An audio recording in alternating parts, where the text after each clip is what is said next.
계약을 체결하면 한 사람에게만 맡기면 자기 혼자만 정보를 독점하면 안 되고 다른 사람들이 매물 볼 수 있도록 올려야 된다고 했죠. 그게 정보망입니다. 정보망. 정보망이라는 것은 우리 그 기본서는 214페이지에 보면은 그림이 나와 있는데 개업 공인중개사 상호 간의 정보를 교환하는 체계를 부동산 거래 정보망이라고 합니다. 지정 절차 215페이지 기본서에 있는데 정보망은 먼저 지정 요건을 갖춰야 됩니다. 지정 요건을 구비해야 되는데 그 지정 요건이 부가통신사업자여야 합니다. 부가통신사업자. 이 부가통신사업자를 영어로는 BAN이라고 하죠. Value Added Network을 운영하는 사람을 부가통신사업자라 하고요. 그리고 요건을 구비한 후 국토부 장관에게 지정 신청을 해야 됩니다. 지정 신청하면 국토부 장관은 30일 이내에 지정서를 교부하는데 시험에 1월 이내에 해도 X입니다. 엄밀히 말하면 1월하고 30일은 다릅니다. 법적으로는 1월은 31일도 있고 29일도 있고 28일도 있을 수 있죠. 그래서 그 법제처에서는 가급적이면 1월, 2월, 3월 하지 말고 30일, 60일, 90일로 법을 만들어라고 하는데 아직도 1월도 있습니다. 다음에 이렇게 1월 30일 이런 거 암기할 수 있는 자료 내드립니다. 전부 숫자는 숫자대로 다 정리는 되어 있습니다. 일단은 지금은 듣고 잊어먹고 듣고 잊어먹고 거듭되는 고통을 받아야 됩니다. 자, 그 다음에 지정받은 날로부터 3개월 이내 운영규정을 제정하여 국토부 장관의 승인을 받아야 됩니다. 국토부 장관 승인 받아야 되고요. 그리고 이 숫자 다 중요합니다. 지정받은 날로부터 1년 이내에 정보망을 설치 운영해야 됩니다. 이게 지정 절차입니다. 지정이라는 말을 쓰는 건 오직 공인중개사법에 여기밖에 없습니다. 지정이라는 표현을 쓰는 건 여기밖에 없다.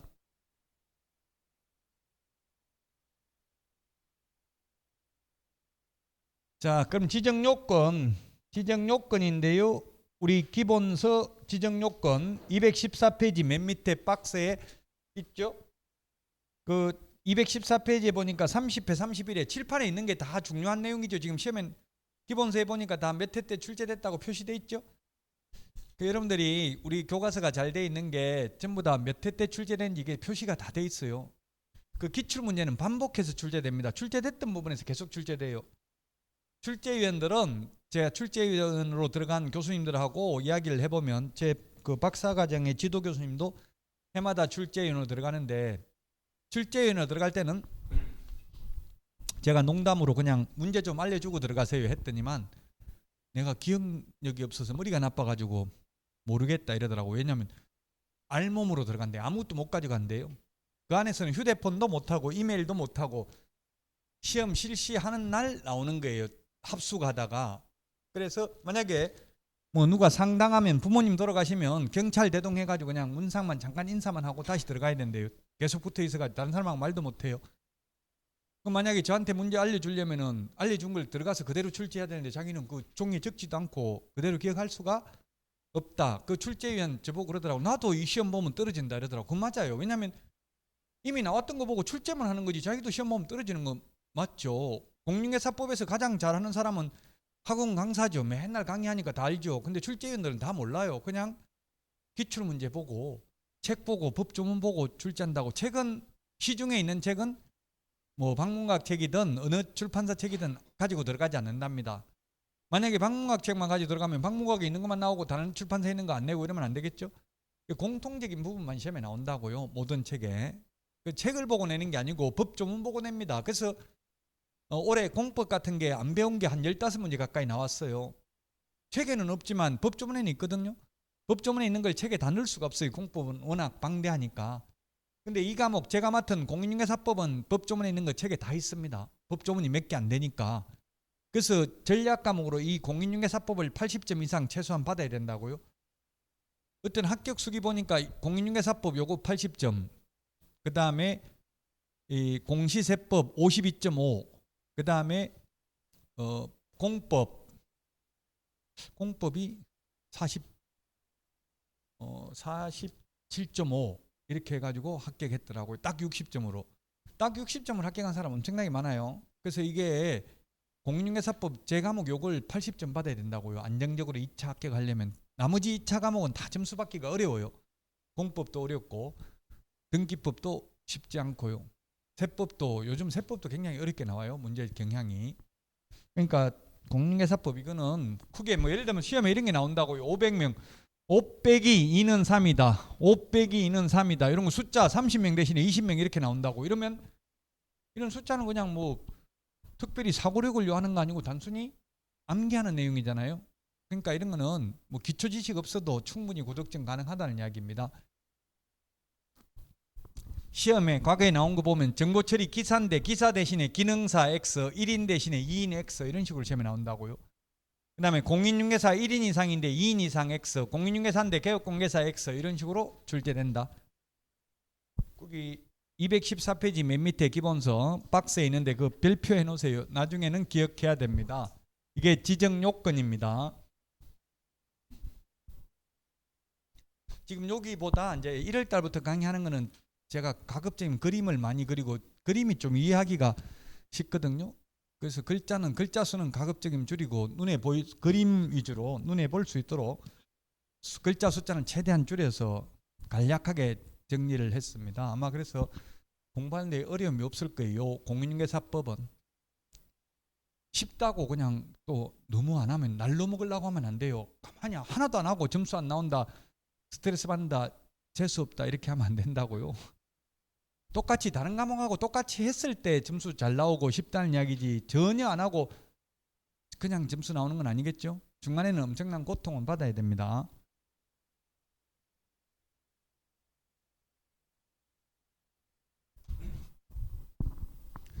조금 전에 이거 숫자 했는데 30일 이내에 지정서를 교부해야 되고 운영규정 제정 승인은 3개월이었어요. 3개월. 조금 전에 한 거 숫자 기억나실지 모르지만 이런 식으로 시험에 나온다고요.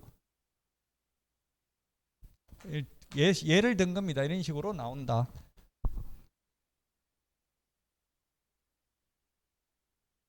자, 그 다음에 손해배상 책임입니다. 손해배상 책임 285페이지 285페이지가 아니고 290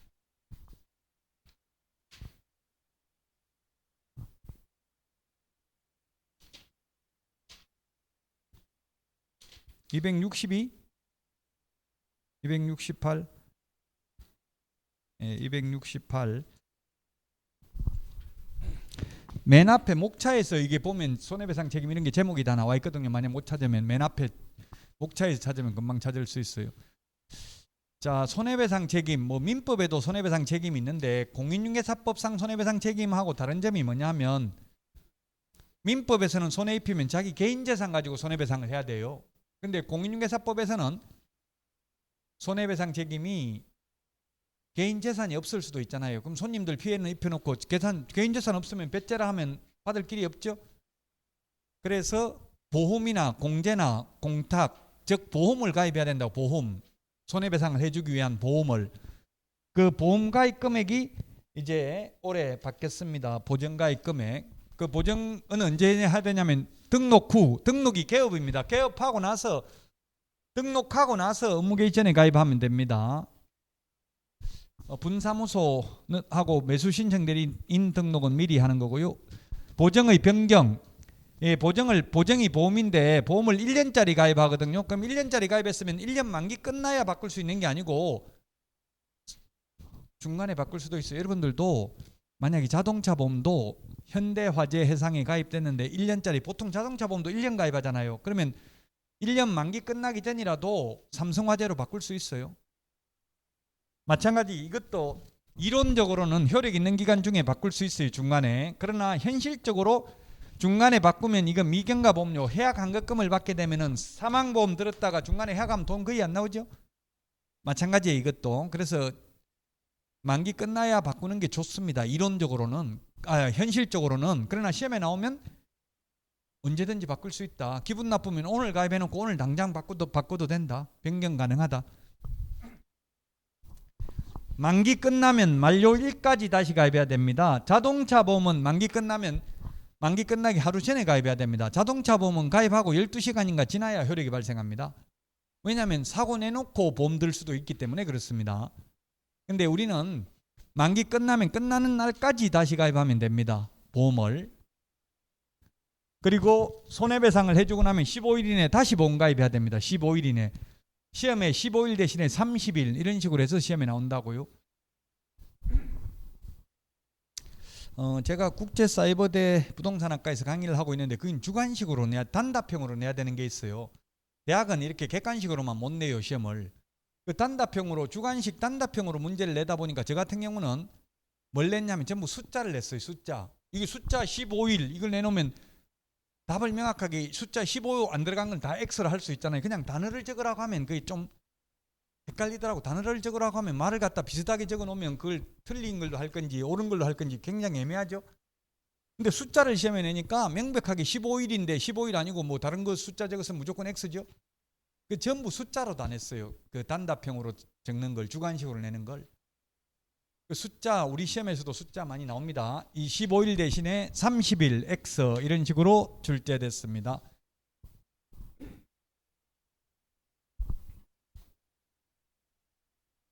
자, 요게 바뀌었습니다. 보정 설정 금액이 지금 다음 달 2023년 1월 1일부로 바뀌었습니다.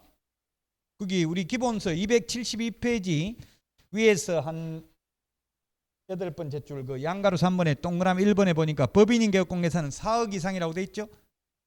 4억 동그라미 해놓고 칠판에 여기 적어놨잖아요. 4억. 법인은 4억. 지금 현 윤석열 정부에서는 지금 우리나라 자격증을 딴 사람이 지금 52만 명이고요. 그 중에서 개업을 한 사람이 12만 명인데요. 그 12만 명 중에서 법인이 500개도 안 된대. 법인이 회사죠, 회사. 이 법인, 법적으로 사람이 법인이잖아요. 회사가 500개도 안 된대요. 그래서 청년 공인중개사들 창업을 활성화시키고 다양한 서비스를 제공할 수 있도록 이제 법인 만드는 것을 활성화시켜 주겠다. 법인.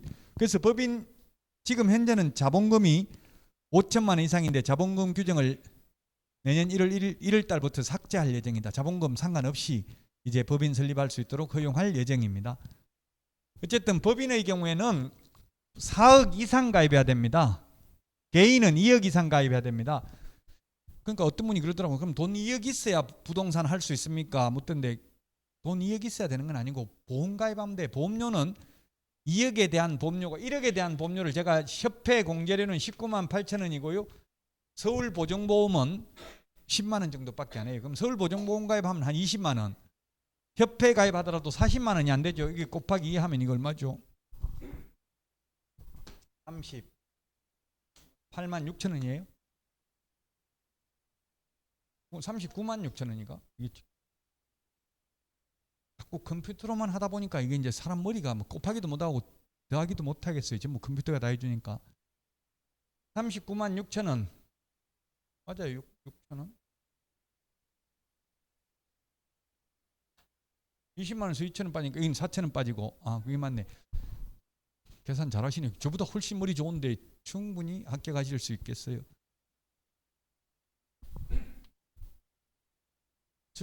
저 그래 와이프가 어떻게 그래가지고 시험 합격하고 그래가 어떻게 강의는 하는지 모르겠다고 맨날 잔소리나 해대고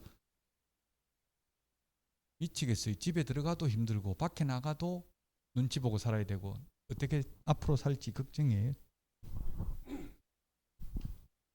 39만 6천 원. 그래요. 1년에 39만 6천 원 내야 돼. 이제 협회 공제 가입하려면. 공제라는 게 뭡니까? 그 우리 자동차도 개인 택시는 개인 택시 공제 가입하죠. 자동차 보험 가입하는 게 아니고. 공제라는 말은 공동구제, 보험하고 똑같아요. 보험하고 똑같은데 자기 회원들끼리 그냥 공제조합을 만들어가지고 받아가지고 보험료처럼 받아가지고 다시 공제금을 주고 보험하고 똑같은데 어쨌든 협회 회원들끼리 이 공제조합을 만들어서 하는 걸 공제라고 합니다. 공제, 공동구제 똑같습니다. 보험하고 어쨌든 보험을 가입해도 되고 협회 공제 가입해도 됩니다. 저 같은 경우는 중개업을 해도 비싼 거 협회 공제만 가입해봤어요. 보증보험이 거의 절반 50%밖에 안 한다고 했죠. 보험료는 싸다고 했죠. 근데 싼 대신에 서울보증보험의 경우는 바로 구상권 행사합니다. 바로 구상권이라는 게 우리 다른 생명보험하고 다른 게 우리는 손해배상을 고의도, 고의, 과실, 고의, 일부러 손해 입힌 경우도 손해배상 해줍니다. 일부러 손해 입힌 경우도.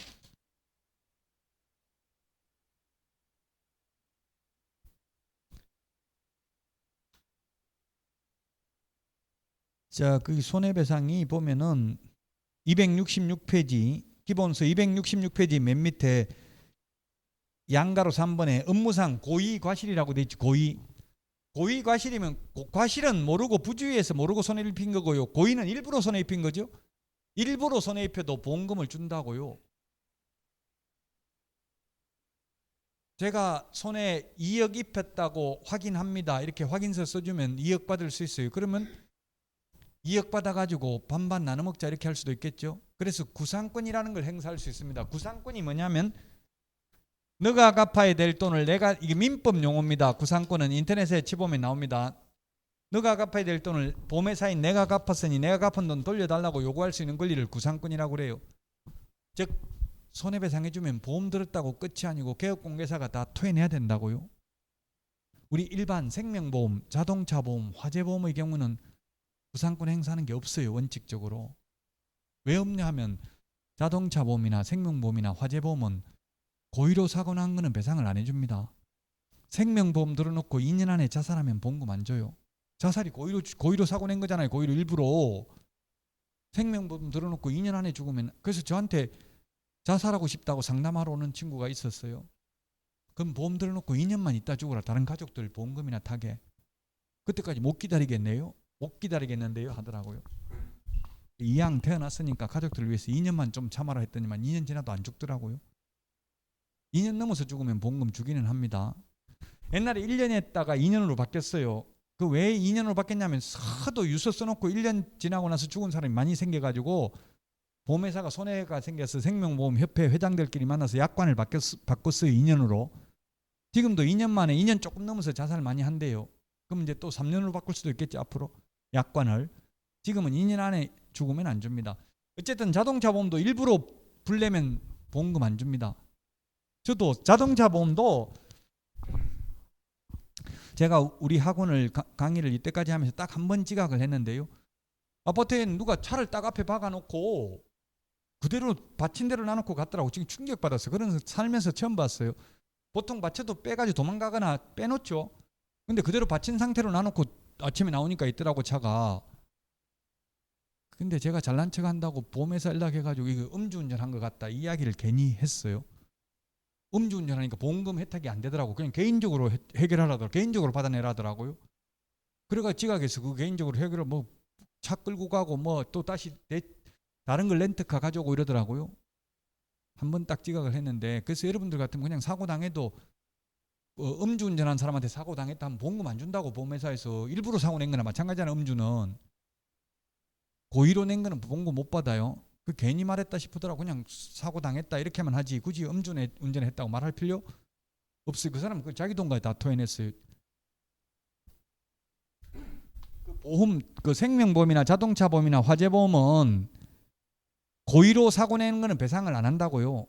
근데 우리는 고의로 사고 난 것도 배상하기 때문에 구상권을 행사할 수밖에 없다고, 토해낼 수밖에 없다고. 다 그러니까 보험 들었다고 다 끝이 아니고 다시 토해내야 되니까 조심하라는 이야기에 사고 안 나도록 현업에 가시면. 이게 4억, 2억 이게 2023년 1월 1일부로 바뀌었습니다. 2배로 올라버렸어요. 2배로. 옛날에는 제가 처음에 할 때는 5천만 원이었어요. 개인은. 그러다가 1억, 지금은 2억이죠. 2억 해도 뭐 지금 이게 시험에는 안 나옵니다만은 그냥 처음에는 좀 이해를 돕기 위해서 서울 어떤 일이 있었냐면, 옛날에 1억일 때 지금은 이제 2억으로 바뀌었다고 했죠. 1억이 2억으로 바뀌었는데요. 오산에서 실제 있었던 일입니다. 전세 사기 40명한테 한 사람의 1억씩, 세입자한테는 전세라고 1억 받아가지고 주인한테는 월세라고 예를 들면 50만 원 이렇게 돌려막기를 했다고요. 그렇게 해서 사기쳐 먹은 금액이 40억이 40억 40명한테. 그럼 1억 손해배상 한다고 했는데 40명한테 각각 1억 배상하는 게 아니고 가입 기간 동안 총 합계가 1억이에요. 총 합계가. 그러면 이게 40명한테 얼마씩 돌아가는 거예요? 1억 가지고 40명이 나눠 먹어야 돼요. 그럼 한 사람당 돌아가는 게 얼마다? 250만 원. 그러니까 협회 고문 변호사가 나와가지고 막 울고불고 봉금 달라고 하니까 협회에서 뭐라고 하냐면 변호사비, 변호사 선임하면 변호사비 더 든다. 250만 원 받으려고. 포기해라 그냥. 그러니까 처음에는 막 펄쩍펄쩍 뛰고 난리 났는데 나중에 알고 보니까 그 말이 맞거든요. 기껏 소송해가지고 성소해봐야 250만 원 받는데 변호사비가 250 더 들어간다고요. 그러면 예를 들어서 피고가 변호사비를 부담한다 이런 판결이 나온다고 해서 변호사비를 전액 주는 게 아니라 법원에서 인정해 주는 변호사비는 얼마 안 되거든요. 그래서 현실적으로 손님들이 이 보험금을 받기는 굉장히 어렵다는 이야기예요. 손해가 생겨도. 그 지금 한국공인중개사협회 같은 데는 지금 12만 명 정도 된다고 했잖아요. 10만 명씩 12만 명인데 10만 명인데 이제 2억 10만 명이 2억 가입하면 얼마예요?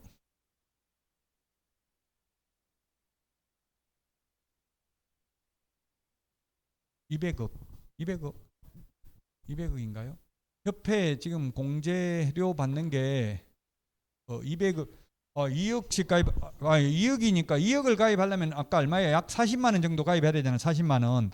옛날에는 20만 원 정도 19만 8천 원 내야 된다고 했잖아요. 그럼 19만 8천 원 곱하기 12만 명 하면 200억 정도 돼요. 이제 앞으로는 이게 한 400억 정도 되겠죠, 이제. 그 200억 정도 되는데 보험금 나가는 게 제가 한 5년 전에 60억 나갔어요. 60억 5년 전에. 그럼 200억 받아가지고 60억 나갔으면은 적자입니까? 흑자입니까? 완전 적자라고 올려달라고 해서 이렇게 2배로 올리는 거예요. 협회에서 요구해가지고. 완전 적자라고 해요. 왜냐하면 200억 받으면은 책임준비금 10%만 남겨놓고 나머지는 다 써버릴 수 있거든요. 근데 60억 나갔으니까 엄청나게 손해라고 하는 거예요. 20억 범위 내에서 나가야 되는데. 왜냐면 이게 사업비로 많이 쓰거든요. 우리 생명보험회사에 저축성 보험 들면 3년짜리 저축성 보험 들어가지고 뭐 금리가 몇 %라고 했는데 1년 만에 해약하면 손해입니까? 이익입니까? 손해죠. 왜 그러냐 하면은 보험의 특성이 예를 들어서 10만 원짜리 그 저축보험을 보험에 들면은 이거 10만 원을 다 여기서 이율이 붙는 게 아니고 사업비 다 빼버린다고 그러면 한 8만 원에서 붙어요. 8만 원에서 붙으니까 1년 만에 해약하면 손해라고 오히려 8만 원에서 이자 붙어봐야 사업비를 다 떼버렸으니까 초기에. 그래서 협회는 적자라고 아우성이어가지고 이번에 올린 거예요. 2배로. 협회가 적자 본다고 하니까.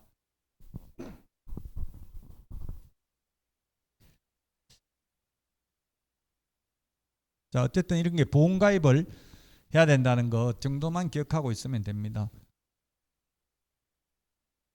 자, 그러면 이 보험금을 타려면 어떻게 해야 되냐면은 첫 번째 보험금을 타려면 먼저 손해가 재산상 손해가 발생해야 됩니다. 정신적 손해는 배상 안 해줍니다. 민법에서는 정신적 손해도 배상해 줍니다. 공인중개사법에서는 정신적 손해는 배상해 주지 않는다. 이게 무슨 말이냐면은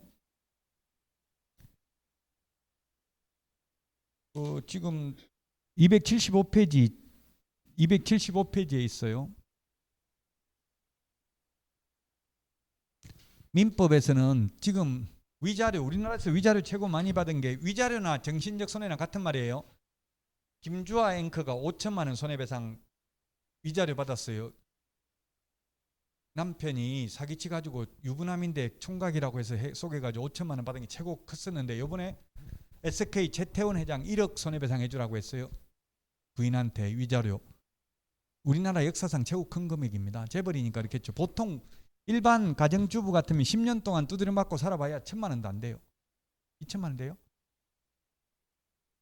2천이면 엄청 많이 받은 거예요. 많이 심하게 맞아서 그래요. 보통 때리고 해가지고는 1,000만 원밖에 안 돼요. 그 생각보다 우리나라는 정신적 손해 위자료는 얼마 안 된다고요. 미국 같은 데는 징벌적 손해배상이라고 해서 굉장히 금액이 커요. 근데 우리나라는 얼마 안 돼요. 정신적 손해는. 자, 이 말이 무슨 말이냐면 보험금으로 위자료 정신적 손해는 못 받는다는 이야기예요. 재산상 손해만 배상받는다는 이야기예요. 시험에 비재산상 손해 배상받을 수 있다. X로 출제됐습니다. 보험금으로는 재산상 손해만 받을 수 있다. 근데 자동차 보험은 위자료도 받을 수 있어요. 우리 자동차 사고 나서 병원에 입원하면 합의금 보통 한 100에서 한 300만 원 정도 합의금 줍니다. 위자료. 저 같은 경우는 일용직 작급 노동자라고 해서 하루에 8,000원씩 일당 지주더라고요. 병원에 입원해 있으니까. 정신적 손해. 자, 손해가 먼저 발생해야 되고요. 재산적 손해가 발생해야 되고, 발생하면 손해배상 합의서나 합의가 현실적으로 합의 안 됩니다. 그럼 판결문 받아야 돼요. 손해배상 금 1억을 지급하라 이런 확정 판결문을 받아야 되고요. 그렇고 나면은 보험회사에다가 손해배상금 지급 청구를 합니다. 그러면 보험회사에서 손해배상금을 지급해주고요. 지급해주면 보험회사는 개업공개사한테 구상권을 행사할 수 있다. 토해내라고 할 수 있다 했죠. 너가 갚아야 될 돈을 내가 대신 갚았으니 내가 갚은 돈을 돌려달라고 요구할 수 있는 권리를 구상권이라고 했어요. 그러니까 이게 보험 들었다고 끝이 아니라고 했죠. 결국 다 토해내야 된다고요. 그래서 이게 불안하면 어떻게 해야 되겠어요. 재산을 미리 빼돌려가지고 배우자 앞으로 넘겨놓고 개업하시라고요. 재산 없으면 뭐 보험금, 만약에 예를 들어서 보험은 이제 2억 가입해야 되는데, 보험은 2억 가입해야 되는데 손해를 10억 입혔어요. 그러면 보험 가입은 2억 했다고요. 근데 실제 손해를 10억 입혔다고요. 그럼 손해배상을 시험에 나왔어요. 2억만 배상하면 된다. 손해 입힌 전액 다 배상해야 된다. 보험 든 만큼만 배상하면 된다. 개업공개사는 답이 뭐냐고요? 손해액 전부를 다 배상해야 돼. 10억. 그럼 2억은 보험회사에서 물어주고 나머지 8억은 개인재산 가지고 물어내야 된다고요. 그리고 2억 이것마저도 다시 구상권 행사당하니까 결국 10억 다 토해내야 돼요. 불쑥무수 가지고 좀 개업 못할 것 같아요. 그러니까 공부 잘하는 사람이 돈은 못 벌어요. 이거 통계가 너무 공부 잘하면 시험 점수는 잘 나오는데 무서워 가지고 못해요. 중개업을. 저도 중개업 망했어요. 공부는 합격했는데 저는 거의 90점으로 합격했거든요. 너무 점수 잘 받으니까 중개업은 못하더라고요. 딱 60점으로 합격하는 게 가장 좋습니다. 그러면 무조건 성공합니다. 예? 예, 그렇죠. 돈만 벌려면 자격증 없는 사람이 더 잘 근데 이제 앞으로는 자격증 없는 사람 못 할 수도 있어요. 지금 규제를 하려고 하고 있어요. 자격증 없는 사람이 뭐 사기치 가지고 벌어요. 뭐 해가지고 자격증 없는 사람이 그렇게 돈 잘 벌어요? 모르니까, 위험한 걸 모르니까 자격증 없는 사람이 오히려 그 위험하게 하죠. 근데 알면 이게 무서워서 뭐 3년에 3천만 원 금지행위 지난주 했잖아요. 그런 거 다 들으면 겁이 나서 못해요. 아무것도. 저도 중개업할 때 누가 중개보수를 더 법정보수 11만 원밖에 안 되는데 건물주가 30만 원 준다는 게 월세 하나 방 빼주니까 못 받겠더라고요. 무서워서. 이거 받으면 괜히 1년 이하의 징역이나 1,000만 원 이하의 벌금에 등록 취소될 수 있다 이런 거 아니까. 그랬다가 나중에 되니까 받게 되더라고요. 처음에는 못 받겠더니만.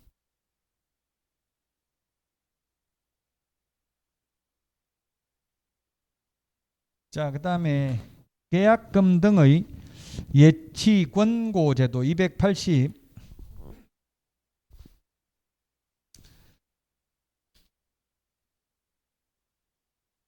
278 계약금 등의 예치 권고 제도. 아마 이것도 여러분들이 이해하기가 좀 힘들어요. 왜냐하면 우리나라에서는 이런 제도가 지금 시행이 안 되고 있어요. 이론적으로만 존재하고 매도인 파는 사람이고 매수인이 사는 사람이고 이것을 뭐라고 하냐면 민법에서는 쌍무계약이라고 합니다. 쌍무계약,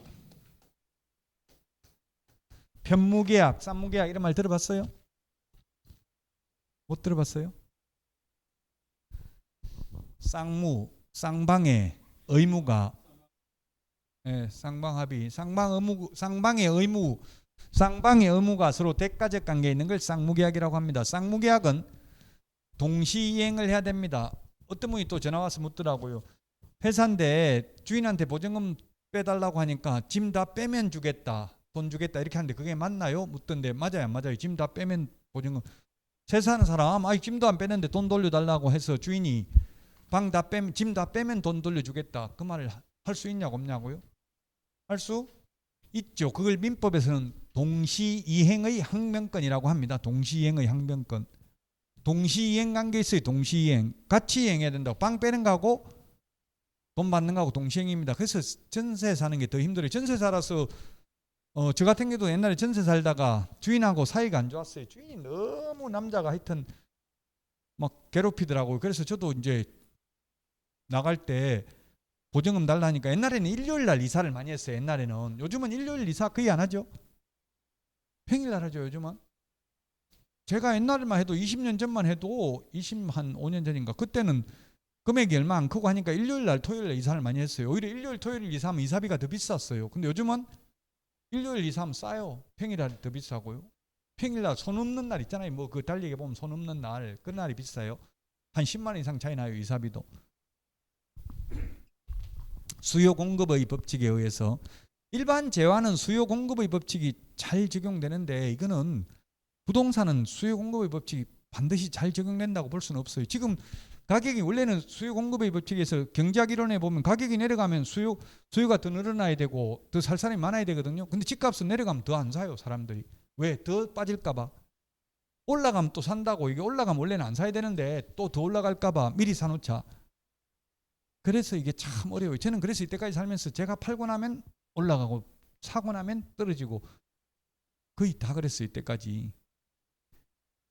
그 이론 안다는 사람이 그렇다고 차라리 모르고 그냥 무식하게 투자해야지. 이것저것 다 따지면 이미 때는 늦었다고요. 지금 더 떨어집니까? 지금 사야 됩니까? 자꾸 물어 저한테. 그거 알면 저도 부자 됐지. 저도 망했는데 저한테 물어봐야 사실은 답이 없어요. 그건 아무도 알 수 없죠. 미래 지나봐야 알지. 지금은 알 수가 없죠. 보통 일반적으로는 더 떨어진다고 하는데 그 더 떨어졌다가 이제 올라가기 시작하면 그때는 못 사요. 이제 올라가기 시작해버리면. 그러니까 무릎에서 사서 어깨에서 팔아라 이런 격언이 있어요. 너무 바닥에서 살라고 하다 이제 올라가기 시작해버리면 못 산다고 그때부터는. 또 꼭대기 머리에서 완전히 많이 받고 팔라다가 내려가기 시작하면 못 팔거든요. 그게 어려워요. 그래서 타이밍을 잡는 게. 자, 쌍무계약입니다. 그러면 동시이행을 해야 되는데 매매는 등기 넘겨주는 거하고 잔금 치르는 걸 동시에 해야 돼요. 근데 현실적으로 보면 어떻게 합니까? 이게 동시행이라면 등기소에서 등기관이 등기부에 기재하는 순간 잔금을 줘야 되는데 현실적으로는 등기 전에 필요한 매도용 인감증명서 이런 거 서류만 주고 미리 돈을 받아요. 그건 누가 불리해요? 매수인이 불리하다고요. 가짜 서류 주고 돈만 받아가지고 도망가 버릴 수도 있다는 이야기예요. 그래서 이제 예치 맡겨놓는다고 바로 매도인한테 주는 게 아니라 이 예치기관에다가 맡겨놨다가 여기서 맡겨놨다가 떼이지 않고 확실하게 돈을 돌려받을 수 있는 장치를 마련한 후에 매도인에게 주는 제도입니다. 미국에서는 에스크로우 아마 인터넷으로 한번 검색해 보세요. 옛날에는 부동산 학개론 시험에 이 에스크로우 제도가 시험에 학개론 시험 범위에 들어갔습니다. 에스크로우라고 한번 치보세요. 인터넷에. 근데 지금은 학개론 시험 범위에 들어가지 않습니다. 미국 같은 데서는 다른 나라에서는 이 에스크로우 제도를 이용하지 않고는 거래가 안 됩니다. 근데 우리나라는 이런 거 전혀 이용 안 하고 잔금 아무 겁도 없이 잘 주고 있죠.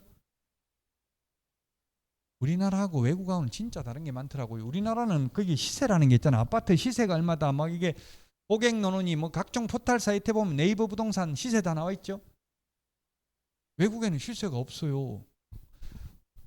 외국에는 우리나라 토지 이천에 있는 토지도 시세 있어요, 없어요? 시세? 네? 있어요.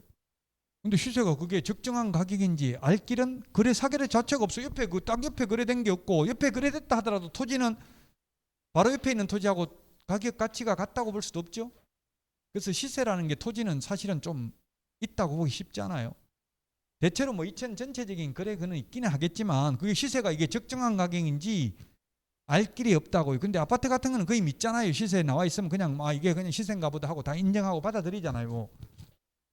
근데 미국 같은 데는 아파트도 우리나라 땅하고 똑같아요. 시세가 미국이 캐나다 이런 데는 집 하나 보려면 몇십 킬로 가가지고 뭐 호주 같은데 땅이 우리나라 100배가 넘는 캐나다에 인구는 뭐 한 우리나라보다 절반도 안 되거든요. 캐나다 같은 데는. 호주는 2천만 명밖에 안 되고 우리는 5천만 명인데 땅은 100배 큰데, 그러다 보니까 시세라는 게 없고, 그런 데는 팔려면은 어떻게 하냐면 중개사무소에 내놓으면 중개사무소에서 평가해가지고 10억이면 내가 사겠다 이러면 중개업소에 팔아요. 거의 대부분 미국 같은 데는. 그럼 중개업소에서 다시 리모델링 해가지고 더 붙여가지고 팔고 이러는데, 우리나라는 그렇게 못해요. 직접 거래 지난주에 검증이 안 된다고 했잖아요.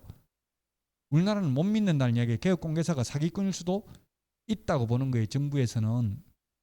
물론 뭐 사람이 많다 보면 10만 명이 넘으면 사기꾼이 있을 수는 있겠죠. 대부분은 안 그렇겠지만. 자, 어쨌든 그래서 바로 이제 매도인한테 주면 위험성이 있다는 이야기. 등기를 안 넘겨줄 수도 있잖아요. 가짜 서류일 수도 있고. 그러니까 이렇게 예치해놨다가 돌려주는 제도가 계약금 등의 예치 권고 제도입니다. 권고 제도니까 강행 규정이 아니고 임의 규정입니다. 해도 되고 안 해도 되고, 현실적으로 우리나라에서는 전혀 하지 않고 있다고요. 바로바로 그냥 돈 주잖아요. 급도 없이. 이게 매매는 뭐 급도 없이 준다 하지만 임대차인 경우에는 반드시, 저 같은 경우 그래, 이제 짐 다 아까 제 이야기 하다 말았는데 짐 트럭 불러가지고 그때 30만 원이었어요. 30만 원 이사비가. 그 당시만 20년도 넘었는데 30만 원이었는데, 짐 불러가 짐 다 쌌는데 주인한테 돈 내달라고 하니까 오늘 일요일이라서 돈 못 찾아놨다. 내일 월요일 날 줄 테니까 일단 가라. 먼저 이러더라고요. 그래서 제가 지금부터 그러면 동시행 항명권을 행사하겠습니다. 그건 뭔데 묻더라고. 변호사한테 물어보고 오세요. 내 설명하기 힘드니까. 이랬더니 변호사한테 가더라고요. 1시간이 지나도 안 오더라고. 전화했어요. 지금 짐 다 풀었습니다. 차 보냈습니다. 안 주려면 그럼 나 짐 다시 원상 복구 다 집에다 들러놓고 돈 줄 때까지 절대 못 나간다 이랬더니만 돈 구해왔더라고. 그래서 차 다시 오라고 해서 불러가지고 차 실으니까 30만 원 더 달라더라고. 그래서 이사비까지 30만 원 더 받아서 주인한테. 그러니까 주인이 너 같은 인간 죽을 때까지 다시는 안 만났으면 좋겠다 이러더라고요. 그 뒤로 못 만났어요. 저도. 참 주인도 세입자 좋은 사람 만나야 되고, 세입자도 주인 좋은 사람 만나야 되죠. 왜냐하면 평소 사이가 좋으면 나갈 수도 있는데 뭐 알 길이 없잖아요. 이제 떠나면 언제 만날지. 그래서 돈 받고 나와야 된다. 동시행하는 게 맞다고. 그는 동시행 항명권을 행사할 수 있어요. 돈 안 주면 못 나가겠다. 이사할 때 특히 조심하세요. 그래서 그런 게 특히 이제 현업에 가면 이제 저도 몇 번 당했는데, 이사 한 번도 안 해본 젊은 세대한테 보통 이사 시각을 11시에 많이 하거든요. 11시가 이사 시각이다 하면 요때 맞춰가지고 세입자 들어오고 거기 살고 있던 사람 짐 빼고 나가고 이게 딱 맞아야 된다고 시간이. 그럼 11시라고 하면 이게 11시가 뭐냐면 여기 살고 있던 사람 짐 다 빼는 순간 11시고, 그럼 새로 들어간 사람 11시에 차 와가지고 들어가고 이제 돈 보증금 주고받고 이렇게. 왜냐하면 주인이 보증금을 내줄 여유가 있는 게 아니라 새로운 세입자한테 받아가지고 옛날 그 세입자한테 내주고 이렇게 하잖아요. 근데 제가 아는 분은 보니까 젊은 분, 이사를 한 번도 안 해본 세대기에서 11시에 이사 시각이다 이렇게 하니까 이사짐 차를 11시에 부른 거예요. 차 오라고. 그냥 차가 언제 와요? 11시에 차 오라고 해서 짐 다 빼니까 오후에 한 2시 되더라고. 그럼 들어올 사람은 지금 이사 차 와가지고 지금 차에 짐 싣고 내리려고 하는데 못 내리잖아요. 방을 안 뺐으니까 짐을. 그래가지고 3시간 대기했다고 대기료 달라 하더라고. 대기료. 그 누가 내야 되는지 다툼의 여지가 있죠. 개업공개사 중개보수 못 받습니다. 너 때문에 지금 대기료 몇십만 원 더 냈는데. 그러니까 이런 거는 항상. 그래서 이사 날짜 만약에 뭐 특히 이게 이런 것도 사고 난 거 있었어요. 10일 11일 이거 헷갈리잖아요. 이런 거. 그 뭐 10날 이렇게 하는데 10날 해도 헷갈려요. 11인지 11일인지 그 발음이 헷갈린다고요. 그러니까 증거를 남겨야 된다고. 항상 이사하기 한 열흘 전에 10월 1월 10일 이사 11시에 차 어디 이사하는 거 잘 알고 계시죠? 잘 알고 계시죠? 하면 좀 이상하니까 문자를 이사짐 11월 10일 11시 그 이사하시는 거 차는 어디로 불러셨나요? 어느 회사 차 불렀나요? 예를 들면 이런 식으로 물음표 해가지고 답이 오도록. 그 답이 오면 그 사람이 읽었기 때문에 나중에 문제가 생기면 이게 날짜까지 다 적혀져 있기 때문에 그 책임자들이 분명히 말한 거잖아요. 몇 년 몇 월 몇 시 언제 이사한다는 거. 그럼 만약에 연락이 안 오면, 답변이 안 오면 카카오톡이나 문자 보내면 읽었는지 안 읽었는지 나오잖아요. 안 오면은 다시 전화해가지고 말하고 음성 녹음을 해놔야 돼요. 중개업소에 쓰는 휴대폰은 여러분들이 하나 더 가지고 있어야 돼요. 업무용 휴대폰. 저는 옛날에 휴대폰 2개 있는 사람 꽃뱀이라고 생각했어요. 근데 부동산 하려면 하나 더 있어야 되더라고요. 업무용. 왜냐면 업무용은 아무 남자나 전화 와도 전부 다 받아야 될 수밖에 없잖아요. 그 집에 갈 때는 안 놓고 가버리면 집에서는 안 받으면 되잖아. 아니면 집에 있을 때 전화 오고 그러면 곤란하잖아요. 괜히 딱 회사 왔을 때만, 출근했을 때만 쓰면 되고.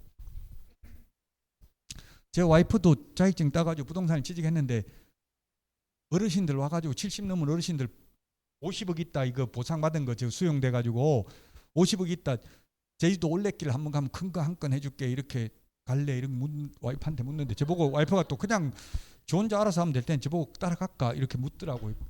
그래서 제가 큰 거 한 건 먼저 해주면 따라간다 해라 이렇게 했는데요. 해주지도 않더라고. 해주지도 않고 자꾸 묻기만 물어. 그런 게 많아요. 그러니까 그래도 다 받아줘야 되잖아. 부동산 하는데 그러면 쏴기고 이놈 저놈 하고 싸우면 손님 다 끊기는 거죠. 그것도 잘 슬기롭게 대처를 해야 돼요. 그 무조건 싸울 수도 없는 거고 무조건 고발할 수도 없는 거잖아요. 그럼 또 소문나고 아니 2층 같은 데 이런 데도 아마 왕따 이런 게 심할 거예요. 동네 소문나고 이러면은 부정적인 이미지가 있으면 하기 쉽지 않죠. 영업하기가.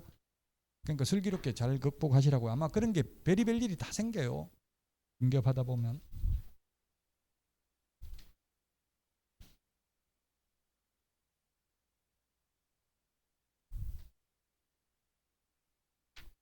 어쨌든 계약금 등의 예치 공고제도 바로 잔금 안 치르고 이렇게 예치하는 제도가 있다.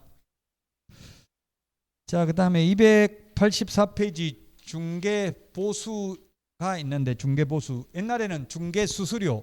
옛날에는 아예 수수료라고 안 불렀고 뭐라고 불렀다고요? 복비. 옛날에는 복비. 복을 받는 비용이 복비잖아요. 복비. 왜냐하면 양택 좋은 집자리를 짓고 살면은 복을 받기 때문에 복받게 하는 비용이 돼서 복비. 그러다가 수수료인데 수수료라고 하면 왠지 장사꾼 같은 느낌이 들잖아요. 변호사 수수료라고 안 하고 변호사 보수라고 하죠. 그래서 이게 공신력을 높여주기 위해서 지금 보수라고 쓰고 있는데도 불구하고 현업에 있는 개업공개사들끼리 보수라고 하는 말 쓰는 분 없고 전부 다 수수료 이렇게 말씀하시더라고요. 여러분들은 가급적이면 시험 공부하니까 법에 있는 용어를 쓰려고 노력하시는 게 좋습니다. 여기부터 184페이지 보수부터 쉬었다가 하도록 하겠습니다.